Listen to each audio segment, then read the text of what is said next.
नमस्कार, आप देख रहे हैं सी न्यूज भारत। मैं हूं आपके साथ स्नेहा सिंह। वक्त हो गया है न्यूज बुलेटिन का। इस बुलेटिन में हम जानेंगे कि कहां बैठक की गई जिसमें होरिल महतो ने की अध्यक्षता, किसने कहा रोजगार विकास दवा पढ़ाई की बात भाजपा के पास नहीं, और कहां अमृत महोत्सव कार्यक्रम का किया गया आयोजन। ऐसी तमाम खबरों पर विस्तार से करेंगे चर्चा। तो चलिए शुरू करते हैं खबरों का सिलसिला। पलामू जिले के तरसी प्रखंड सिलारी पंचायत अंतर्गत सिलारी गांव में बैठक की गई, जिसमें होरिल महतो की अध्यक्षता में ये बैठक संपन्न हुई। बैठक को संबोधित करते हुए राज्य कार्यकारिणी सदस्य सूर्यपत सिंह ने कहा कि मोदी जी के सत्ता में आने के बाद से महंगाई दिन प्रतिदिन बढ़ते हुए लोगों का जीना दुर्लभ कर दिया है। वहीं खाने का तेल, मसाले से लेकर खाद्य वस्तुओं के सभी गैस सिलेंडर से लेकर जीवन रक्षक दवाई को भी महंगा कर दिया है तथा पेट्रोल और डीजल के मूल्य में लगातार वृद्धि के कारण कारखाना में बनने वाले सभी तरह के सामानों को दोगुना अधिक दामों पर वृद्धि हो गई है तथा यातायात का भी भाड़ा दोगुना से तेगुना कर दिया गया है। मोदी सरकार पूर्ण रूप से कॉरपोरेट पक्षी एवं बड़े घरानों की हिमायती सरकार है और उन्हीं के पैदा के लिए महंगाई का बोझ जनता पर लादा जा रहा है। बैठक को संबोधित करते हुए कम्युनिस्ट पार्टी के जिला सचिव रुचि तिवारी ने कहा कि यहां के प्रतिनिधि से लेकर पदाधिकारी भी कोई निश्चित कदम नहीं उठा पाते हैं। यही कारण है कि आम जनता को हर तरफ से भुगभोगी का दंश झेलना पड़ता है। झारखंड से सीनू संवाददाता सत्येंद्र कुमार विश्वकर्मा की रिपोर्ट। रोजगार विकास दवा पढ़ाई की बात भाजपा के पास नहीं है, ये सिर्फ लोगों को गुमराह करना जानती है। फर्जी राष्ट्रवाद की बात करके लोगों को गुमराह किया, नौकरी देने की बात कहकर न जाने कितने लोगों की नौकरियां छीन ली और सिर्फ झूठ बोलकर ये राजनीति करना जानती है। जबकि सपा इंसानियत व मानव जाति की बात करती है। सपा रोजगार, शिक्षा, स्वास्थ्य व सम्मान की बात करती है। उक्त बातें सपा के वरिष्ठ नेता व पूर्व कैबिनेट मंत्री ब्रह्मा शंकर त्रिपाठी ने अपने विधानसभा क्षेत्र के गांव का दौरा करने के दौरान सुखवनिया बुजुर्ग के खान टोला में अपने प्रिय कार्यकर्ता फयाज खान के आवास पर प्रेस वार्ता के दौरान कही। आपके द्वारा पद पे रहते हुए और सरकार में मंत्री रहते हुए विधानसभा में अनेकों विकास कार्य कराए गए, फिर भी आप को चुनाव हारना पड़ा, तो क्या आप नया इस बार मुद्दा लेके आएंगे कि आप चुनाव जीते और फिर से आप सपा की सरकार बनाएं और उसमें आपको मंत्री पद मिले? देखिए, समाजवादी पार्टी का एक ही नारा है, काम बोलता है। हम लोग काम पर विश्वास करते हैं और विकास ही हमारा नारा है और विकास के नाम पर ही हम लोग चुनाव लड़ रहे हैं। चाहे लोगों को रोजगार देने की बात हो, चाहे शिक्षा और स्वास्थ्य की बात हो, जो मुफ्त करने का काम हम लोगों ने किया था उसको आगे भी जारी रखेंगे।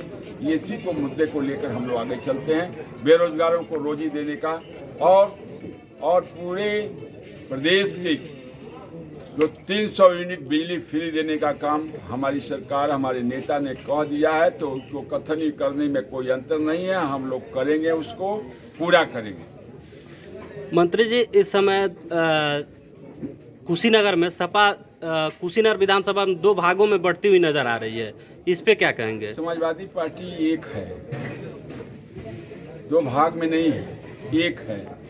उसके 2 नेता नहीं है, एक नेता है इस समय राष्ट्रीय अध्यक्ष अखिलेश यादव जी। अगर कोई अपना सपा बनाना चाहता हो तो मुझे कोई एतराज नहीं है, वो अपना बना सकता है। लेकिन मैं जानता हूं कि एक ही नेता है समाजवादी पार्टी का, राष्ट्रीय अध्यक्ष माननीय अखिलेश यादव। वर्तमान में MIM पार्टी असुद्दीन ओवैसी के आ चुकी है उत्तर प्रदेश में और वो मुस्लिमों को अपने पक्ष में कर रही है, तो इस पे अब समाजवादी पार्टी मुस्लिमों को अपने साथ कैसे लेके चलेगी?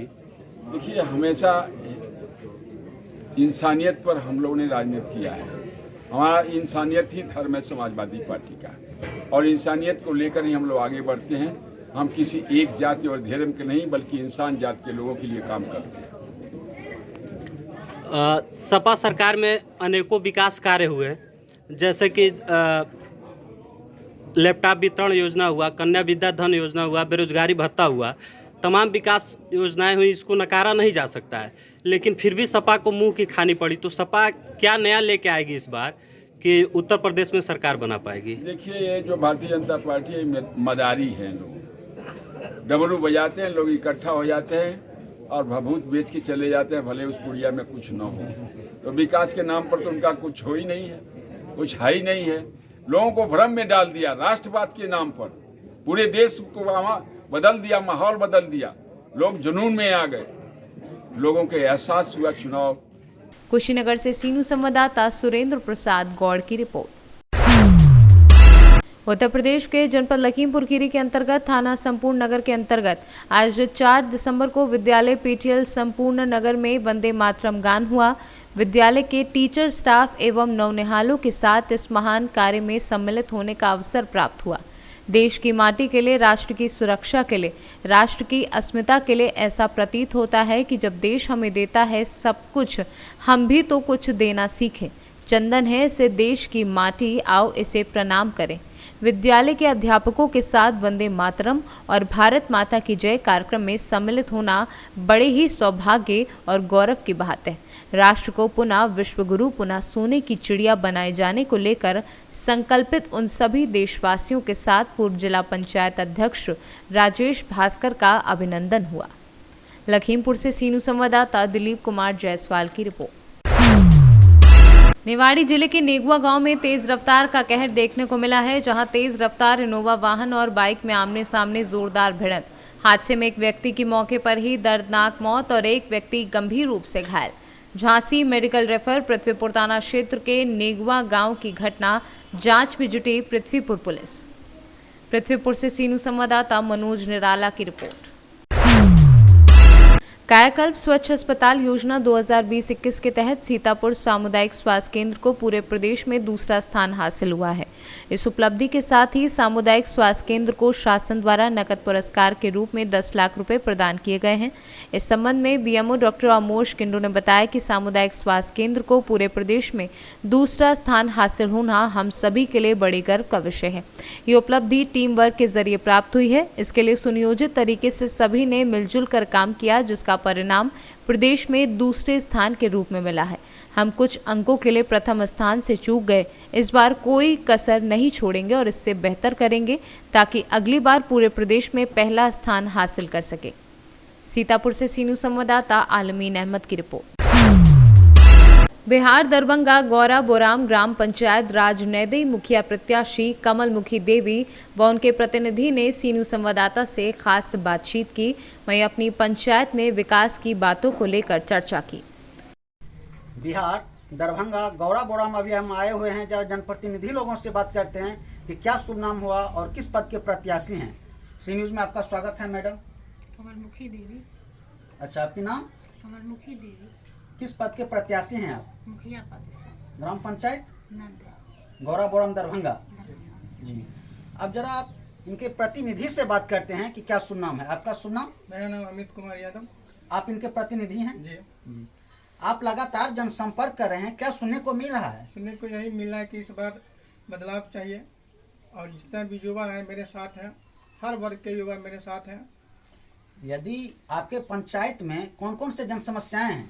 पहला समस्या तो आपको यह शिक्षा, इसके बाद स्वास्थ्य और सड़क, साथ में साथ बिजली का भी बहुत त्रुटि हो रहा है इस वक्त। यदि जनता इस बार आपको चुनती है तो कौन से प्रमुख कार्य को प्राथमिकता देंगे? पहला प्राथमिकता मेरा रहेगा नाली का। जनता आप पर कितना विश्वास जता रही है? जनता इस बार 100% मेरे प्रत्याशी के ऊपर विश्वास जता रही है। Thank you. दरभंगा से सीनू संवाददाता राहुल कुमार सिंह की रिपोर्ट। गोरखपुर नगर पंचायत कस्बा संग्रामपुर उनवल में आज़ादी के 75 वर्ष पूरे होने के उपलक्ष्य में अमृत महोत्सव के तहत रैली निकाली गई। ये रैली नगर कार्यालय से लेकर महादेव मंदिर टेकवाड़ तक निकाली गई, जिसमें नगर के चेयरमैन उमा शंकर साहनी, सभासद शिव कुमार शाह, संतोष राम त्रिपाठी, योगेश वर्मा, अमन गुप्ता, राकेश त्रिपाठी, साथ में स्वामी विवेकानंद स्कूल के बच्चे भी भारत माता की जय के नारे लगाकर बड़ी संख्या में शामिल होकर इस रैली की शोभा बढ़ाते दिखे। गोरखपुर से सीनू संवाददाता कृष्ण मोहन सैनी की रिपोर्ट। ग्वालियर में बदमाशों के हौसले बुलंद हैं। लगातार 5वें दिन ग्वालियर शहर में चाकू से गोद कर 6वीं हत्या। ग्वालियर थाना क्षेत्र चंदनपुरा में ठाकुर बाबा मोहल्ला की घटना। पुलिस मौके पर पहुंची और जांच में जुटी। चाकू मार के क्या पूरा मामला है? थाना ग्वालियर के चंदन नगर ठाकुर मोहल्ले की घटना है। एक युवक करीब 22-23 साल का है, वो अपने घर में ही बाहर वाले कमरे में मृत मिला है। उसकी धारदार हथियार से हत्या हुई है। पुलिस पूछताछ कर रही है, तहकीकात कर रही है कौन लोग थे, किनकी संलिप्तता है। परिवार में एक भाई और माँ है, मानसिक रूप से कमज़ोर हैं दोनों लोग। उनसे पूछताछ कर रहे हैं, आसपास वालों से पूछताछ कर रहे हैं, जल्दी खुलासा। क्या नाम है युवक का? युवक का नाम अजय दीक्षित है, भरत दीक्षित। क्या करता था ये पढ़ाई करता था। बताया जा रहा है कि अंदर युवक युवती आते थे, अंदर कुछ सामान्य मिला जैसे। हाँ, पूछताछ कर रहे हैं, हर एंगल पे पूछताछ कर रहे हैं, कौन आता था, किसका मिलना जुलना था, कौन फ्रेंड सर्किल था, पुलिस पूछताछ कर रही है। ग्वालियर से सीनू संवाददाता योगेश की रिपोर्ट। विधानसभा सामान्य निर्वाचन 2022 के मद्देनजर ईवीएम वीवीपैट की जागरूकता एवं प्रशिक्षण के साथ में भारत निर्वाचन आयोग के आदेश के अनुपालन में शनिवार को 3 मोबाइल एलईडी वाहनों को पीलीभीत जिलाधिकारी पुलकित खरे ने हरी झंडी दिखाकर रवाना किया। सभी एलईडी वैन जनपदों की 4 विधानसभा के प्रत्येक मतदेय स्थल एवं मुख्य बाजारों चौराहों पर ईवीएम वीवीपैट के संबंध में जागरूकता एवं प्रशिक्षण प्रदान करेंगे। सभी मोबाइल एलईडी वैन जीपीएस युक्त है, जिनकी मॉनिटरिंग जनपद स्थल पर स्थापित कंट्रोल रूम के माध्यम से की जाएगी।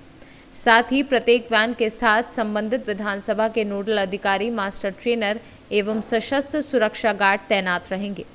एलईडी वैन सुबह 10 बजे से शाम 4 बजे तक मतदेय स्थलों पर भ्रमण करेगी। आयोग के निर्देश के क्रम में आज जनपद पीलीभीत में मतदाता जागरूकता के लिए एलईडी वैन रवाना करी गई। ये 3 वैन हमारे 4 विधानसभा क्षेत्रों में जाकर वहाँ पे जो भीड़ भाड़ वाले जगह हैं, बाजार हैं, चौक हैं, हमारे जो बूथ हैं, वहाँ पे जाके मतदाताओं को जागरूक करेंगी कि किस तरह से अपना मतदान निष्पक्ष रूप से है, जिस भी दिन चुनाव घोषित होता है उस दिन अवश्य करें। पीलीभीत से सीनू संवाददाता हैदर खान की रिपोर्ट। प्रतापगढ़ के तहसील सदर अंतर्गत नगर पंचायत सिटी में रहने वाले मोहम्मद अयान मोहम्मद अयूब, जिनकी उम्र 17 वर्षीय है, जिनको मोहम्मद फैसल पुत्र मोहम्मद नसीम निवासी सैयद मोहम्मद प्रतापगढ़ सिटी, जो एक अज्ञात ने दिनांक 4 दिसंबर की रात 7 बजे घर जाते समय चंपा देवी मंदिर में ले जाकर लात और घूसों एवं डंडों से गाली देते हुए पिटाई की। मौके पर डायल 112 ने जांच की और उसके घर छापा मारा, लेकिन वह मौके से फरार हो गया। बताते चले कि मोहम्मद फैजल एक अपराधी भी है, वह जेल भी जा चुका है। कैसा मामला है? हम यहाँ से जा रहे थे, हाँ, तो कल्लू ठेला वाला था और वहाँ पे खड़े थे, मूंगफली ले रहे थे और इनको छेड़े तो इनको पकड़ के लाते मारने लगे, पेट में मारने लगे, मुंह पे मारने लगे। तो अब वो दूसरा लड़का था, अब वो कह रहा था, उसको काम ही बता रहा था, कह रहा था आओ मारो लाते लात उसको। कहाँ पे मारे, कौन जगह? हाँ, यही मंदिर के अंदर। के रहन? हाँ, वो था और उसके साथ थी वो भी। क्या नाम रहन उसका? उसका नाम था फैसल और दूसरा के नाम नहीं मालूम था हमको। क्या बोले हैं?